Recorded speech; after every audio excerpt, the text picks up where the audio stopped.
いつもね、で今日は H&M のスポンジとビューティーブレンダーのスポンジを比べてみたんですけど、今はもう違うのでやってるんですけど、どっちかわかりますか？ビューティーブレンダーは日本で買えないじゃないですか。あとちょっとスポンジにしてはまあまあ高いし、でビューティーブレンダーが流行ってからいろんな店からも似たようなスポンジが出てて、まあ比べてみようかなと思ったので今日はこの動画をしてみました。では動画スタートです。はい、でまず H&M のやつはこういうのに入ってて、3つ入ってて999円です。だから1個の値段は333円です。で日本にはビューティーブレンダー売ってないのではっきりした値段は分かんないんですけど、1個は安くて2000円で3000円ぐらいします。だからもし今日試してみてこれが別にビューティーブレンダーと変わりないのならばこっち買った方が3つ入ってるし安いのでいいなと思って今日は試してみます。でこの3つ全部違う形で、ただ一番似てるのはこのミントみたいな色が一番サイズ感的にも似てると思うので、今日はこのミントのやつと比べてみたいと思います。で他の2つはこの水色みたいな色は他のよりも細くて長い感じです。で紫の方はミントのと形が似てるんですけど、もうちょっと下の部分が太いです、ミントのよりも。で今水を含ませてきたんですけど、普通のビューティーブレンダーはこれぐらい違います。で H&M の方はこれぐらいです。2つを比べてみた感じはこんな感じです。で今日使うファンデーションは Makeup Forever の Ultra Age Lipstick ファンデーションです。スポンジのあれがよく見えるようにプライマーも何もしてないです。じゃあ今日は右側をビューティーブレンダーにして左側を H&M の方にします。まずはおでこだけやってみます。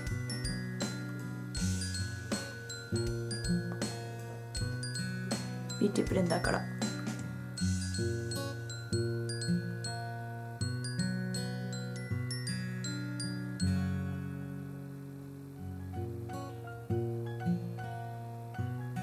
やっぱりビューティーブレンダーいいですね。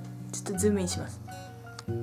こんな感じでカバー力を吸っちゃうのは吸っちゃうんですけど、そんなに吸うこともなくツヤ感があるように仕上げてくれます。で今これぐらいつきましたね、今のぐらいで。じゃあちょっと H&M の方もやってみます。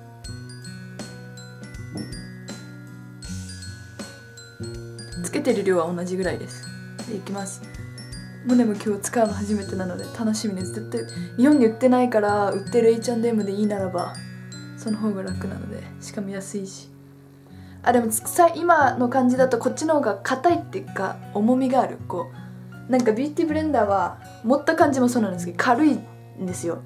これでも両方持った感じでも水色の方が H&M の方が明らかに重いです。重いっていうかなんかこうずっしりしてる感じ。若干こっちの方がムラがあるように見えます。モネは見えません？あと見た感じほらこっちの方が明らかに吸ってます。やっぱ違いあるんですね。このスポンジの色の問題かもしれないんですけど、こうやって比べてみると H&M の方が吸ってます。硬いんですよね。こ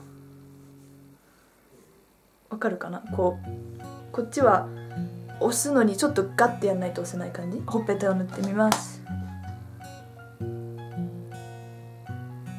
ビューティーブレンダーで今こっちは3ストライプ3回しか塗ってないので、や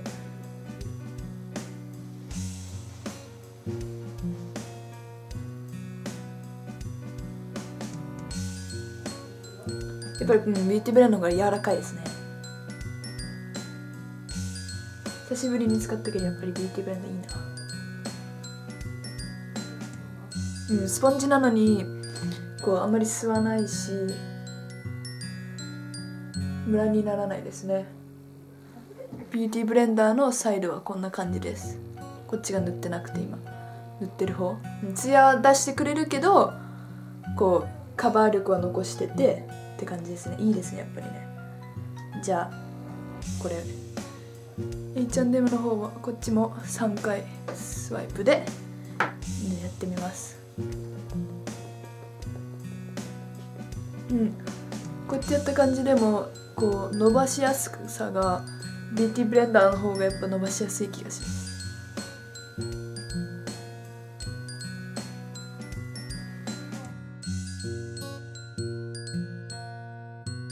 やっぱスポンジって違いあるんですね。ただそれが1000円2000円の差かってことですよね。別にこっちの方が確かにモネ的には綺麗だなって思うんですけど、そこで1000円足すかって、しかも消耗品だからいっぱい使うんだったら H&M でもいいかなっていう気もしないことはないです。おでこの時はムラがちょっとあるかなと思ったんですけど、ほっぺたの場合はそんなに今違いがわからないです。こっちがビューティーブレンダーの方で、こっちが H&M の方です。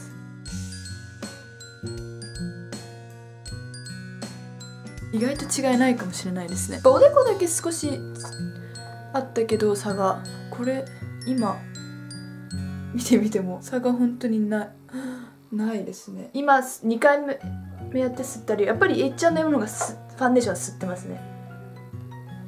じゃあちょっともう1レイヤーやってみたいと思います。もう1レイヤーは、ほっぺだけやります。でもやっぱりブレンドしやすさはビューティーブレンダーの方が肌に馴染んでくれるスピードが速い気がします。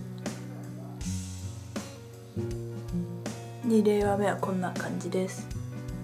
じゃあ H&M の方もやってみます。 H&M の2レイヤー目はこんな感じです。どうです？見てみて今違いってありますか？